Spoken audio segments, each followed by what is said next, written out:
हाय, hello, नमस्ते. Welcome to Filmy दर्पण.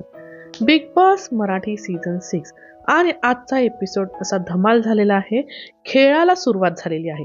म्हणजे कालच्या भाऊच्या धक्क्यावरती जे काही भाऊंनी त्यांना टिप्स दिलेल्या आहेत की तुम्ही असे दिसता, तसे दिसता, कोण खेळामध्ये दिसतंय, कोण दिसत नाहीये, हे ज्या लोकांनी इतकं सिरियसली घेतलेलं आहे की दिसण्यासाठी काहीही करण्याची आता तयारी यांची आहे. अनुश्रीच्या उदाहरणावरून आपल्याला कळतं ती दिसत नाहीये हे जेव्हा सरांनी सांगितलेलं आहे, भाऊंनी सांगितलेलं आहे. काय करायचं दिसण्यासाठी? काय करायचं ते आपण आज पाहिलं तिने काय केलं फक्त दिसण्यासाठी. तन्वी कोलते खूप बोलते. म्हणून तिने बोलणं बंद केलेलं आहे, गेम प्लॅन चेंज केलेला आहे.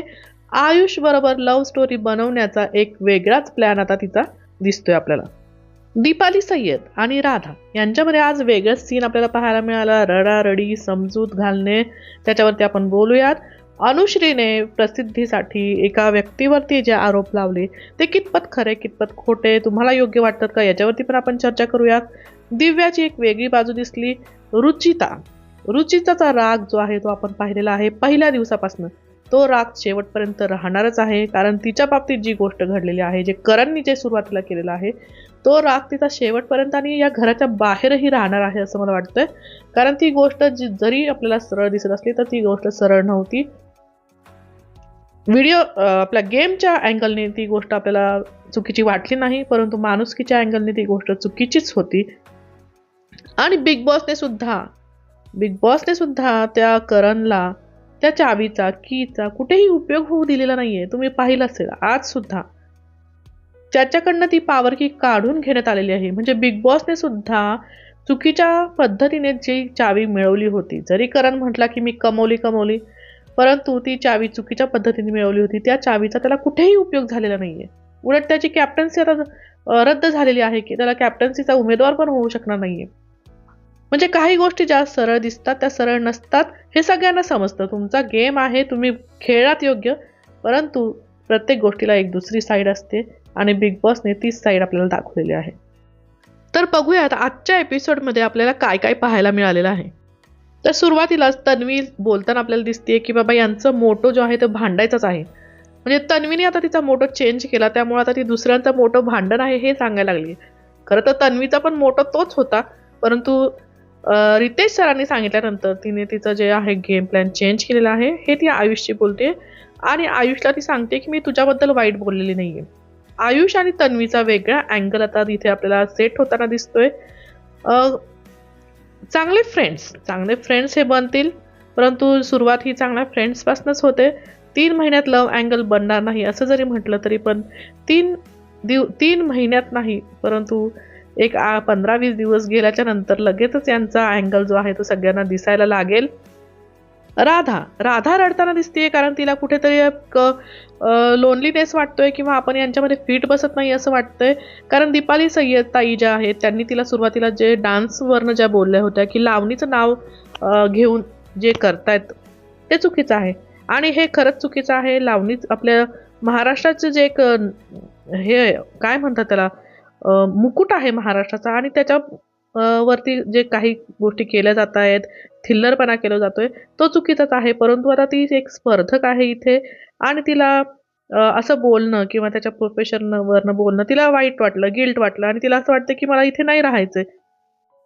परंतु दीपाली ताईंनी सुद्धा खूप समजूतदारपणा दाखवलेला आहे आणि त्यांनी तिला जवळ घेतलेलं आहे, समजावलेलं आहे की तुझ्या आईसाठी तू आलेली आहे आणि असं सोडून जायचं नाही, तुला प्रूव्ह करायचं आहे. अनुश्री छोटा पॅकेज बडा धमाका तिने केलेला आहे. जेव्हा ती झोपायला गेलेली होती, कारण तिने जे बझर दाबलेलं होतं त्याच्यामध्ये तिला गोल्डन रेशन कार्ड मिळालेलं होतं आणि तिला बेड सेपरेट मिळालेला होता, परंतु तरीही तिने 4 दिवस ॲडजस्ट केलं. ते ॲडजस्टमेंट लोकांनी पाहिली नाही, पण 1 दिवस तिने ॲडजस्ट केलं नाही ते मात्र सगळ्यांनी लगेच हे केलं, तिला पॉईंट आऊट केलं. तिचं पण म्हणणं एकतर्फी बरोबर होतं, कारण तिचा बेड होता, तिला झोपायचं होतं. परंतु तिला सगळेजण जे म्हणतात ना ग्रँटेड घेतलं अनुश्रीला की नाही तू ॲडजस्ट करायचं आहे. आणि इथे राकेशने तिला हाताला धरून उठवलं, हे तिला खटकलं. किंवा ती झोपलेली होती तरी पण तिला उठवलं, हे सुद्धा तिला खटकलं. तिच्या साईडने जर विचार केला तर तिचं बरोबर होतं म्हणणं, ती झोपलेली असताना तिला उठवलं आणि तो बेड तिचाच होता. आणि तिला उठवण्याच्या प्रोसेसमध्ये ती राधावर ज्या पद्धतीने ओरडते, राधाला सुद्धा खूप राग येतो. नंतर राधा म्हणते की मी हिच्याशी बोलणार नाही, म्हणजे माझी पण काही इज्जत आहे की नाही, बाहेर लोक मला, हिची फ्रेंड आहे मी आणि ही माझ्यावरती अशा पद्धतीने ओरडतीये. तर अनुश्रीला दिसण्यासाठी हा एक मार्ग मिळाला की कुठेतरी तिला स्क्रीनवरती दिसायचं आहे, काहीतरी तिला भांडायचं नाहीये, परंतु कुठेतरी दिसण्यासाठी काहीतरी तिला हवंय. त्यामुळे तिने ते जे बेड तिचा जो आहे तो सोडलेला नाहीये, झोपायचं होतं तिला. आणि दुसऱ्या दिवशी पण आपण पाहिलं की तिने राकेशवरती ज्या पद्धतीने आरोप केले, राकेशने तिला हाताला धरून उठवलं, परंतु एक सुरुवातीपासून एक ट्युनिंग त्यांचं होतं, किंवा ती त्याच्यापेक्षा खूप लहान आहे आणि एक बहिणीसारखं त्याने तिला उठवत होता. परंतु तिला सुद्धा ते आवडलं नाही. दोघांची ही बाजू आहे की एका मुलीला अशा पद्धतीने उठवलेलं खरंच आवडणार नाही, परंतु तुम्ही सुरुवातीपासून जसं एखाद्या व्यक्तीबरोबर वागता त्याच पद्धतीने तो व्यक्ती तुमच्याबरोबर वागतो. आणि तसंच झालं. त्याचा इंटेन्शन कुठेच चुकीचं नव्हतं राकेशचं, आणि राकेश चुकीचा पण नाहीये. आणि परंतु हे दिसण्यासाठी अनुश्रीचा हा सगळा गेम प्लॅन आहे. राकेश एक मोठं नाव आहे आणि सगळेजण त्याला ओळखतात, आणि त्याला जर टार्गेट केलं तर अनुश्री ही ऑटोमॅटिकली स्क्रीनवर येणार आहे, तिची चर्चा होणार आहे. आणि भाऊंनी जसं सांगितलं की गेम खेळा, आता हा गेम तिने स्टार्ट केलेला आहे. आयुषला पण गेम खेळायचा आहे, तो पण दिसत नव्हता, आणि त्याला दिसण्यासाठी त्याने आता तन्वीचा हात पकडलेला आहे. कारण कारण त्याला दिसायचं असेल तर कुठेतरी त्याला लव्ह अँगल क्रिएट करायला पाहिजे, फ्रेंडशिप करायला पाहिजे, नाहीतर एक तर भांडण करायला पाहिजे. आणि त्याने हा तन्वीचा लव्ह अँगलचा मार्ग निवडलेला आहे.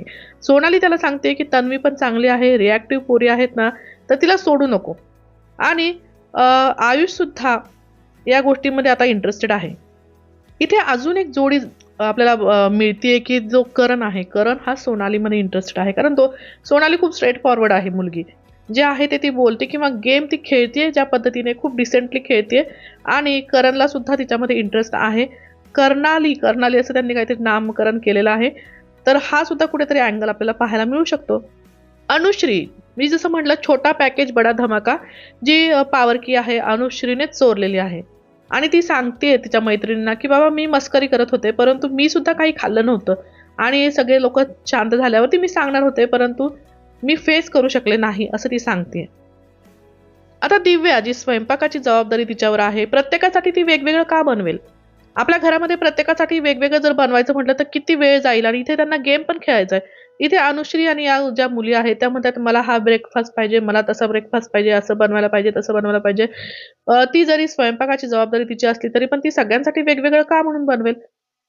आता या सगळ्या एपिसोड्समध्ये एक गोष्ट दिसतेय की बाबा अनुश्री झालं, राधा झालं, रुचिता झालं, विशाल झालं, हे सगळे जण तन्वीच्या मागे, तन्वीबद्दल वाईट गोष्टी बोलतायत. म्हणजे यांना कुणालाच तन्वी ही कॅप्टन म्हणून पण नकोय, आणि ते तिला मैत्रीण पण म्हणतायत, परंतु तिच्याबद्दल खूप चुकीच्या गोष्टी पण ते बोलतायत. म्हणजे तन्वीचं जे आहे त्यांना बिलकुल आवडत नाहीये तिचं वागणं, बोलणं, किंवा ती प्रत्येक वेळी एकदा या ग्रुपमध्ये बसते, एकदा त्या ग्रुपमध्ये बसते. सगळ्यांना ती हे करण्याचा प्रयत्न करते. हे अनुश्रीला, राधाला आवडत नाहीये. रोशन आपल्याला दिसतोय की बऱ्याच वेळा प्रभू बरोबरच गप्पा मारताना आपल्याला दिसतो. प्रभू सांगतोय की बाबा एक मुलगी आहे, अनुश्री एवढी आहे, आणि मी येताना तिला भेटलो नाही वगैरे. आणि रोशन आपल्याला बऱ्याच वेळा प्रभू बरोबर दिसतो, कारण तो बाकी कोणामध्ये जास्त मिक्स होताना दिसत नाहीये, त्याला मिक्स होता येत नाहीये. तो म्हणतो की मी मुलींशी बोलत नाही, आणि त्यामुळेच तो जास्त कुणाशी इन्व्हॉल्व होत नाहीये. ओंकार आणि दिव्याचं एक वेगळं कॉम्बिनेशन किंवा वेगळं काहीतरी आपल्याला पाहायला मिळेल असं दिसतंय. कारण दिव्या थोडी पॉझिटिव्ह झालेली दिसते ओंकारबद्दल. जेव्हा ओंकार म्हणतो की मी फळं कापून देईल अनुश्रीला, तेव्हा दिव्या इथे चिडलेली दिसते. म्हणजे सागर कारंडे तिला नंतर म्हणतो पण तू का चिडलीस, आणि त्याच्यावरती खूप हसतात ते. म्हणजे दिव्या का चिडते ओंकारला, ती ओंकारबद्दल पॉझिटिव्ह होतीये का? काय होणार आहे या दोघांचं पुढे? नक्कीच आपल्याला इंटरेस्ट येणार आहे पुढे बघण्यात. त्यानंतर आपण बिग बॉसचा एक वेगळाच गेम पाहिला. डबल आहे, तिथे ट्रबल आहे, आणि कॅप्टन होण्यासाठी पॉवर की लागते. प्राजक्ताला एका खुफिया खोलीमध्ये नेण्यात आलं, तिथनं त्याला उलट्या रूममध्ये घेऊन गेले, आणि उलटा जो गेम होता तो काय होता की एका कुलपामध्ये एक की आहे, आणि जर प्राजक्ताने जर नकार दिला तर तिला ती कॅप्टन्सी तिची रद्द होणार होती, आणि उमेदवारी पण रद्द होणार होती. पण जर ती पॉवर की जर तिला होकार दिला तर मात्र करणची जी पॉवर की आहे ती बाद होणार होती, आणि कॅप्टन्सीमधनं करण बाद होणार होता. ऑब्विसली प्राजक्ताने स्वतःला वाचवलं, तिने पॉवर की निवडली, आणि करणची जी आहे ती कॅप्टन्सीमधनं तो बाद झालेला आहे. हे बघून रुचिताला खूप आनंद झालेला आहे. रुचिता, कारण तिची पॉवर की याने बाद केली होती, करणने, त्यामुळे तिला इतका आनंद झालेला आहे आणि ती त्याच्यावरती जी बोलतीये खूप की आता पाणी पिऊन पण नाही मिळणार, किचनमध्ये भांडी घासत बस. म्हणजे त्याला इतकं चिडवते की तुझ्यापेक्षा मी जास्त शिकलेली आहे, तुझ्यापेक्षा धडाची इंग्लिश बोलते, कॅप्टन झाला तर जेवण बनवायला लावेल वगैरे, आणि आता टाळ्या वाजवत बस, मॉस्किटो करत बस. म्हणजे एवढा तिला आनंद झाला ह्या करणची पॉवर की बाद झाल्यामुळे. तुम्हाला काय वाटतं, रुचिताचं वागणं तुम्हाला पटते का? तिला जो आनंद झालेला आहे तो योग्य आहे का? म्हणजे बघा, एखाद्या व्यक्तीने आपल्याला जर अशा गोष्टी आपल्याबरोबर केल्या किंवा असा वागलेला असेल चुकीचा, त्या व्यक्तीच्या बाबतीत जर काही चुकीचं घडलं तर नक्कीच तिला आनंद होणार. तुम्हाला काय वाटतं, हे चूक आहे, बरोबर आहे? करण जो वागला ते चूक होतं, रुचिता वागली ते चूक होतं? काय आहे तुमचं म्हणणं, नक्की कमेंट्स बॉक्समध्ये टाका.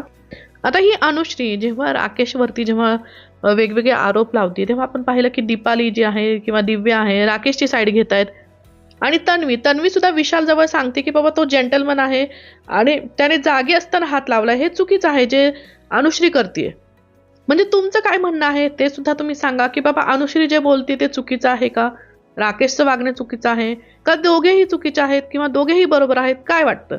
म्हणजे मला तर असं वाटतं अनुश्रीचं म्हणणं जरी बरोबर असलं तरी पण तिने एका वेगळ्या पद्धतीने सांगायला हवं होतं. म्हणजे तिला जर नव्हतं आवडलं त्याने हात लावलेलं, तर तिने त्याला थोडंसं बाजूला घेऊन एकट्यात सांगायला पाहिजे होतं की मला नाही आवडत ही गोष्ट, तर तू अशी पुन्हा करू नकोस, किंवा हे हे एकट्यामध्ये सांगायला पाहिजे होतं. तिने जे ते पूर्ण पॉईंट घेतला सगळ्यांसमोर आणि भांडणं सुरू केली, ते मला चुकीचं वाटतं. आणि त्यामुळे राकेश खूप हर्ट झालेला आहे. तो म्हणतो की मी या बिग बॉसच्या गेममधनं जाईन, इथनं या घरातनं जाईन. आणि एवढं 25 वर्ष त्याने काम केलेलं आहे, एका मुलीमुळं माझी जर इज्जत जात असेल तर तो त्यामुळं खूप चिडलेला आहे राकेश. म्हणजे इथे हा जो गेम आहे ना, तो अगली गेम झालेला आहे.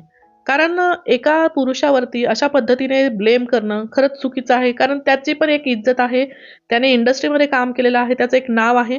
आणि त्याच्यावर जर तुम्ही असे आरोप लावत असेल तर त्या माणसाला कसं फील होणार, किंवा त्याचं बाहेरची जी इमेज आहे ती डिस्टर्ब होणार आहे. त्यामुळे हे पूर्णतः चुकीचं आहे जे अनुश्रीने केलेलं आहे. म्हणणं जरी बरोबर असलं पण तिची पद्धत पूर्णपणे चुकीची आहे. तर असा हा आजचा एपिसोड. खूप गोष्टी आजच्या एपिसोडमध्ये घडल्या. तन्वी आणि आयुषची स्टोरी पाहायला मिळाली, दीपाली आणि राधाचं वेगळंच संभाषण पाहायला मिळालं, अनुश्रीने लावलेले आरोप आणि राकेशचं चिडणं पाहायला मिळालं, दिव्या आणि ओंकार यांची एक वेगळीच बाजू उलगडतीये असं दिसतंय, रुचिताचा राग, म्हणजे स्वतःला पंजा मारणारी वाघीण आपल्याला दिसतीये रुचितामध्ये, ते सुद्धा पाहायला मिळालं. फुल ऑफ एंटरटेनमेंट असा हा आजचा एपिसोड होता. तुम्हाला कसा वाटला ते नक्की सांगा. आपले व्हिडिओ जर तुम्हाला आवडत असेल तर नक्की सबस्क्राईब करा, लाईक करा, शेअर करा. नमस्कार, धन्यवाद.